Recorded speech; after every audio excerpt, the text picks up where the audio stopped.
विद्यार्थी मित्रांनो, वर्धा क्लासेसमध्ये तुमचं स्वागत आहे. आपला इंग्लिश ग्रामरचा नवीन टॉपिक आपण चालू करतो आहोत. डायरेक्ट इनडायरेक्ट स्पीच म्हणजेच प्रत्यक्ष व अप्रत्यक्ष कथन. ठीक आहे. आता आपण एक एक्झाम्पल पाहूयात. पहा, सेंटेन्स दिलं की he said I want a pen. Okay, त्याच्यात लक्षात काय घ्यायचं आहे, तर याच्यामध्ये पहा सब्जेक्ट आहे, हा रिपोर्टिंग वर्ब आहे, इथं कॉमा आहे आणि डबल इन्व्हर्टेड कॉमा आहे. ओके, आणि देन फुल स्टॉप एक सेंटेन्स दिलेला आहे आपल्याला. ओके, म्हणजे अशा प्रकारचं जे असतं सेंटेन्स अशाला म्हणतात डायरेक्ट इनडायरेक्टचा कन्सेप्ट. ओके, म्हणजे हा डायरेक्ट कन्सेप्ट झाला. तर याच्यावरून आपण पुढे पाडणार आहे तो इनडायरेक्ट स्पीच. ठीक आहे, म्हणजे याच्यामध्ये काय केले पहा, हे कसं आहे, हे प्रत्यक्ष कथन आहे म्हणजे डायरेक्ट स्पीच नाही. करेक्ट, म्हणजे हा व्यक्ती जो म्हणतोय ते त्याने सांगितलेलं आहे. ओके, आता हा व्यक्ती जे म्हणालेला आहे ह्याला आपण काय म्हणलेलं आहे, डायरेक्ट स्पीच किंवा प्रत्यक्ष कथन.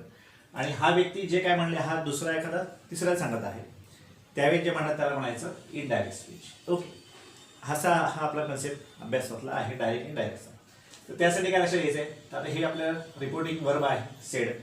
आता प्रत्येक वेळेस सेड असेल असं काही नाही, कधी से असतं, सेज असतं, सेड असतं. याप्रमाणे याच्याने रिपोर्टिंग वर्ब यूज केलेलं असतं. आणि हे जे आहे डबल इन्व्हर्टेड कॉमा याच्याने सेंटेन्स आहे. आता मग हे सेंटेन्स कुठल्या टाईपचं आहे, ओके, याच्यानुसार आपल्याला काही चेंजेस करायचे आहेत. तर what are the types of sentences which come in this part is a double inverted comma. तर त्यासाठी आपल्याला वाक्याचे 4 प्रकार दिलेले आहेत. पहा, तर कुठले कुठले आहेत, पहिले असर्टिव्ह सेंटेन्स. असर्टिव्ह सेंटेन्स म्हणजे काय, विधानामध्ये वाक्य जसे ऑल द टेन्सेस. जेवढे टेन्सचे एक्झाम्पल्स आहेत, 12 टेन्स आपल्याकडे आहेत, ते 12 टेन्सचे जे एक्झाम्पल्स आहेत त्यात म्हणायचं असर्टिव्ह सेंटेन्सेस. ओके, पण आता विधानार्थी वाक्य म्हटलं की विधान हे फक्त काही होकारार्थी असतं असं काही नाही, कधी होकारार्थी असतं, कधी नकारार्थी पण असू शकतो. ओके, मग त्याच्यामध्ये काय केलं, अफर्मेटिव्ह सेंटेन्स म्हणजे होकारार्थी म्हणलेला आहे, दुसरा आहे negative sentence that is a नकारार्थी. ओके, अशा प्रकारची आपल्याला असर्टिव्ह मध्ये 2 टाईप येतील. ओके, त्यानंतरचा दुसरा टाईप आहे imperative type of sentences. Imperative म्हणजे काय, आज्ञार्थी वाक्य. म्हणजे इथे काहीतरी आज्ञा दिली असेल. आता हा कसा ओळखायचा पार्ट, सिंपल आहे. पहा, हा कसा ओळखायचा, आपल्याकडे जे टेन्सचे पार्ट आहेत म्हणजे सब्जेक्ट, वर्ब, ऑब्जेक्ट त्या कन्सेप्टमध्ये जे येतील त्याला आपण टेन्सेस म्हणणार आहोत, म्हणजे असर्टिव्ह टाईप ऑफ सेंटेन्स. ठीक आहे, इम्पेरेटिव्ह सेंटेन्स कसं ओळखायचं, आज्ञार्थी वाक्य. याच्यामध्ये काय केले, वाक्याची सुरुवात ही वर्बनी केलेली असेल. म्हणजे एक एक्झाम्पल कसं, कम हिअर, गो देअर. तर पहिले काय वर्ब आहे. ओके, म्हणजे लक्षात यायचा पार्ट कसा एकदम सिंपलमध्ये. आता फक्त ह्या 2 मध्ये थोडंसं कन्फ्युजन आपल्याला असतं का आहे. पहा, at the end of this sentence there is a full stop आणि at the end of this sentence there is a full stop. But how to understand और how to recognise the sentence is which type. तर simple way, this sentence starts from the verb. Okay, हा simple part आहे. जे वाक्याची सुरुवात वर्बने होते त्याला आपण इम्पेरेटिव्ह सेंटेन्स म्हणणार आहोत. आणि असर्टिव्हमध्ये काय, याची सुरुवात कशाने केलेली आहे, सब्जेक्टने आहे. म्हणजे सब्जेक्ट आपल्याकडे किती आहेत, 7 टाईपचे आहेत. आय आहे, यू, ही, शी, इट, दे आणि एखादं नेम असेल. ओके, असे 7 प्रकारचे आपल्याकडे काय आहेत, सब्जेक्ट्स आहेत. याप्रमाणे सुरुवात असेल तर सिंपल आहे, ते असर्टिव्ह टाईप ऑफ सेंटेन्स आहे. आणि जर का फुलस्टॉप असून जर का सब्जेक्ट नाही आहे पुढे, तर आपण त्याला काय म्हणणार आहोत, इम्पेरेटिव्ह सेंटेन्स. आता इंटरोगेटिव्ह सेंटेन्समध्ये काय आहे, इंटरोगेटिव्ह म्हणजे प्रश्नाचं वाक्य. आता प्रश्न सुद्धा 2 प्रकारचे आहेत, लक्षात घ्या. एक तर आहे वर्बल टाईप ऑफ क्वेश्चन, म्हणजे हो नाही आपण त्याला म्हणतो.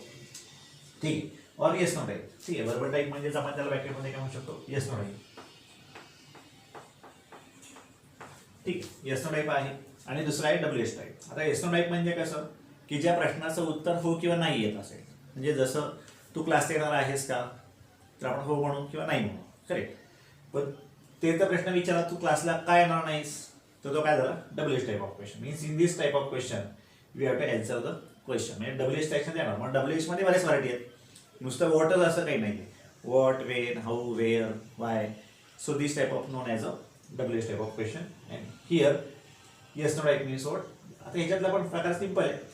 ह्याच्या क्वेश्चनची सुरुवात डब्ल्यूएचने होईल आणि मग राहिला पार्ट कुठला हा. मग याच्यात काय असतं, ह्याच्यामध्ये जो सुरुवात होतं क्वेश्चनची ती आहे हेल्पिंग वर्ब. म्हणजे जसं am, was, were, have, has, had, shall, should, would, may, might, must. अशा प्रकारचे जे काही हेल्पिंग वर्ब्स आहेत त्यांनी जी सुरुवात होत असेल क्वेश्चनला, तर they are non as a verbal type of question. त्याचा आन्सर येस और नोच येणार आहे. ओके, आणि at the end of the sentence काय क्वेश्चन मार्क आहे. म्हणजे आपल्याला कळणार आहे हा काय आहे, verbal interrogative type of question आहे. ठीक आहे, इंट्रोगेटिव्ह कळला, असर्टिव्ह कळला आणि इम्पेरेटिव्ह कळला. ओके, आता पुढचा शेवटचा टॉपिक आहे आपल्याकडे टेन्सचा, सॉरी सेंटेन्सचा. तो आहे एक्सक्लेमेटरी सेंटेन्स म्हणजे उदरवाचक वाक्य. म्हणजे याच्यामध्ये शेवटी काय केलेलं आहे, उदरवाचक चिन्ह दिलं असेल, एक्सक्लेमेटरी साईन असेल. म्हणजे फॉर एक्झाम्पल यस असं जर चिन्ह असेल तर आपण काय म्हणतो एक्सक्लेमेटरी साईन. ओके, ह्याच्यामध्ये काय केलेलं आहे बघ, ह्याच्यामध्ये क्वेश्चन मार्क आहे, त्याच्यामध्ये प्रश्नार्थी वाक्य त्या दोन्हीमध्ये आहे.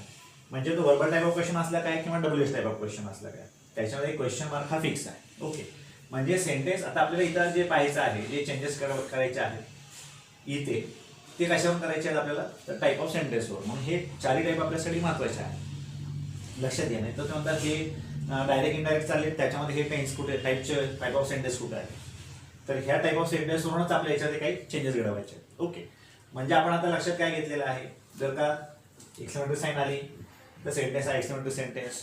Okay, if the question mark is given, then again two types. Question is started with helping verb, then the question is of yes no type or the verbal type. If the question is started with WH type, it is for the WH type of question. ठीक आहे, म्हणजे आता या दोनचा part समजायला एकदम सोपा आहे, कारण एकदा इथं ते दिलं असेल. आता इथं फुल स्टॉप आहे, बरोबर. आता हे वाक्याच आपण पाहूया. त्या वाक्याने काय लिहिलं, सब्जेक्ट आहे पहिला, नंतर वर्ब आहे आणि हा ऑब्जेक्ट आहे. ठीक, म्हणजे हा काय झाला, टेन्सचा पार्ट आहे, म्हणजे असं टाईप ऑफ सेंटेन्स आहे. पण याच्यामध्ये पण काय म्हणता येईल, हे अफर्मेटिव्ह आहे, कारण याच्यामध्ये कुठलंही, आता निगेटिव्ह मध्ये काय असतो जनरली, नो नॉट नेव्हरचा मेसेज असतो. लक्षात ठेवायचं, नो नॉट अँड नेव्हर तिन्ही एक साथ नाही आहेत.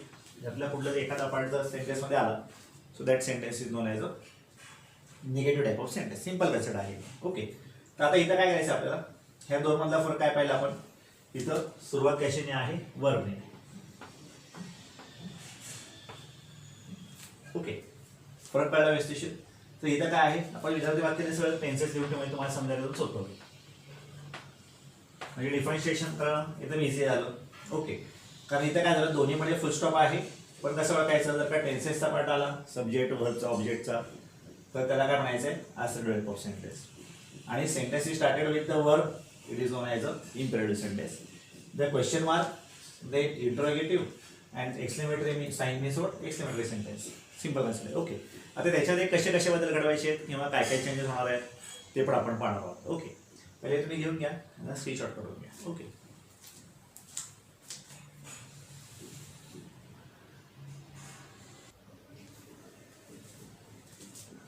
आता आपण आता जे सुरुवात करणार आहोत ते चार टाईपच्या सेंटेन्स आपण पाहिलेले आहेत. करेक्ट, त्यातला पहिला आपल्याला घ्यायचा आता असं टाईप ऑफ सेंटेन्सेस, म्हणजे विजामाती वाक्य आपण त्याला म्हणलंय.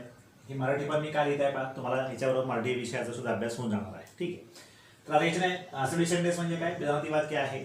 मग त्याच्याने आपण काय पाहिजे, सगळे जे टेन्सेसचे पार्ट आहेत दे आर नोन ॲज अ असं टाईप ऑफ सेंटेन्सेस. ओके, मग आता टेन्स आपल्या माहिती आहेत कुठले, 12 टेन्स आहेत आपल्याकडे. ठीक आहे, तर मग त्यानुसार कसे चेंजेस होणार आहेत ते आपण बेसिक चेंजेस पाहूयात, मी तुम्हाला समजेल. आता पहा, सिम्पल प्रेझेंट टेन्स असेल, जो डबल इन्व्हर्टेड फॉर्ममधले जे वाक्य आहे तो पार्ट आपल्याला पाहायचा. ओके, त्याच्या आधीचा जो रिपोर्टिंग वर्ब आहे त्याच्यामध्ये काय चेंजेस करायचे ते आपण नंतर पाहूया.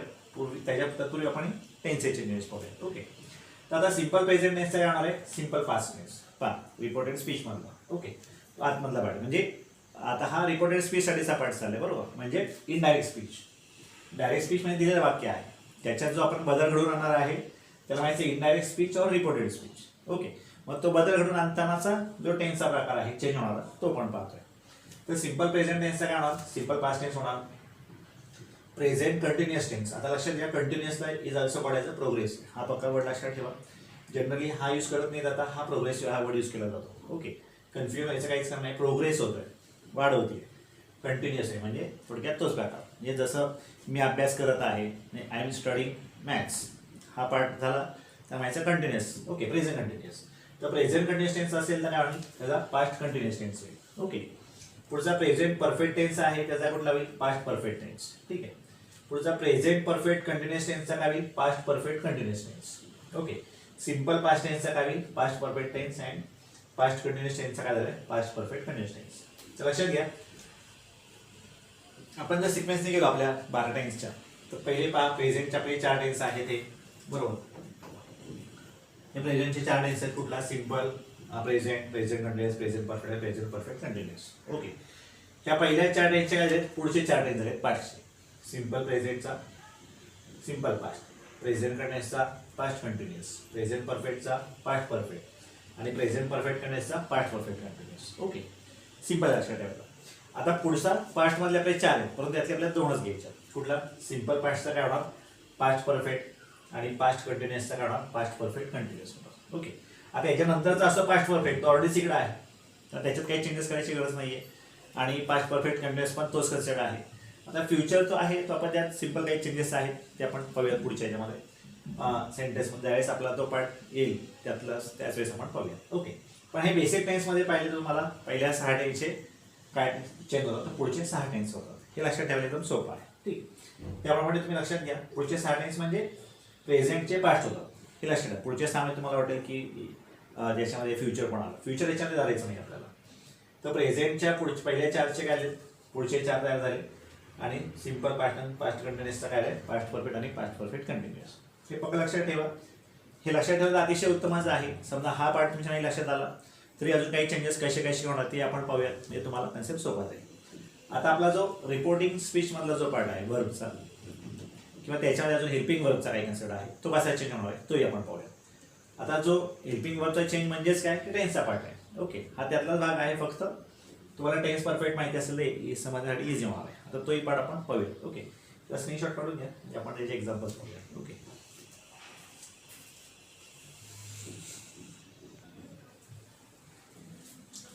आता अजून काही चेंजेस आपल्याला याच्याने पाहिजे आहेत जे आता टेन्सचे पाहिले त्यातलाच पार्ट आहे, पण नक्की काही चेंज आहे ते आपण बघूया. तर डायरेक्ट मध्ये जे असतं त्याचं इनडायरेक्ट होताना काय होणार आहे. जसं एमिजार असेल हा प्रेझेंट मधला पार्ट आहे, त्याचा पास्ट होतो वॉज वेअर, सिम्पल आहे. ठीक आहे. पुढचं हॅव हॅज हा प्रेझेंट परफेक्ट मधला टेन्सचा पार्ट आहे, त्याचा एवढा पास्ट परफेक्ट त्याच्याने हॅड येतो. ओके, त्यानंतर कॅनचं होणार आहे कुड, मेचं होणार आहे माईट, मस्टचं होणार आहे मस्टच और हॅड टू ऑल्सो पॉसिबल आणि शाल्विल असेल त्याचा उड होतो. हे फक्त लक्षात ठेवायचं आहे. ओके, हे चेंजेस तुम्ही केले म्हणजे थोडक्यात तुम्हाला टेन्सच तुम्ही चेंज केलेला आहे असं तुमच्या लक्षात येईल. ओके, एकदम सोपा पार्ट आहे. फक्त लक्षात घेताना काय लक्षात घ्यायचं आहे. आता एमिज असेल तर वॉज होणार आहे, सिंगुलर पार्ट आहे तर सिंगुलर चेंज होणार आहे, प्लुरल असेल तर प्लुरल चेंज होणार आहे. म्हणजे एकवचनी हा एकवचनी, हा अनेकवचनी, हा अनेकवचनी. ओके, असं लक्षात घ्यायचं आहे. हॅव हॅजचा पण तसंच पार्ट, इथं काही कन्सेप्टच नाही आहे. हॅव हॅज असेल त्याच्यामध्ये सिंगुलर असेल किंवा प्लुरल असेल तर त्याचा हॅडच होतो. तो आपण टेन्सचा पार्ट आपल्याला माहितीच आहे. कॅन असेल तर कुड होतो, मेचा माईट होतो, मस्टचा मस्ट किंवा हॅड टू लिहिलं तरी चालू शकतं. ओके, आणि शाल्विल हा फ्युचर मधला पार्ट आहे. पहा फ्युचर मधला काय शाल्विलचं उडच होतं प्रत्येक वेळेस. ठीक आहे, हा पार्ट पक्का लक्षात ठेवा. आता हे झाले आपले टेन्स मधले पार्ट. आता आपल्याला क्रियाविशेषणामध्ये काय बदल होणार आहेत ते पण पाहिजे आपल्याला. ओके, त्याचे स्क्रीनशॉट करून घ्या, तुमच्या नोटबुकमध्ये राईट डाऊन करून घ्या.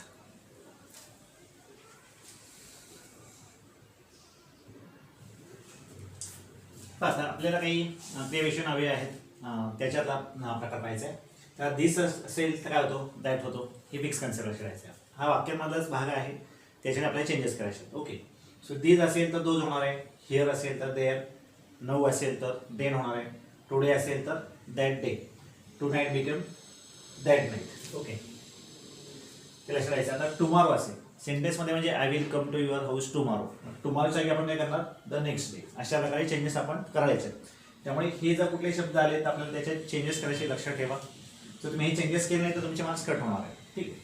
तर येस्टरडे म्हणजे काय, द डे बिफोर. येस्टरडे कालचा आहे, त्यामुळे the day before or the previous day असंही चालू शकेल. लास्ट नाईट म्हणजे काल रात्रीच्या जागी आपण द नाईट बिफोर किंवा द प्रिव्हियस नाईट असंही चालू शकेल. नेक्स्ट वीक पुढच्या वीकला काय होऊ शकतो, द प्रिव्हियस वीक. आणि जागी बिफोर हे चेंजेस आपल्याला करायचे, लक्षात ठेवायचे. आणि आता एवढे म्हणजे बऱ्यापैकी चेंजेस आपण सगळे पाहिलेले आहेत. ओके, आता आपण काय करूया, direct acidic type of sentences घेऊयात आणि मग त्याच्यामध्ये कसे कसे बदल करायचे. सेड असेल तर टोल्ड होणार आहे. ओके, असे काही चेंजेस वगैरे आहेत ते आपण आता डायरेक्ट वाक्यामध्ये पाहूयात. हे तुमचं काम सोपं होईल. या सर्व पार्टची रिव्हिजन व्यवस्थित करून घ्या, म्हणजे आपण पुढच्या वेळेमध्ये डायरेक्ट वाक्यांची सुरुवात करूया. Okay, thank you.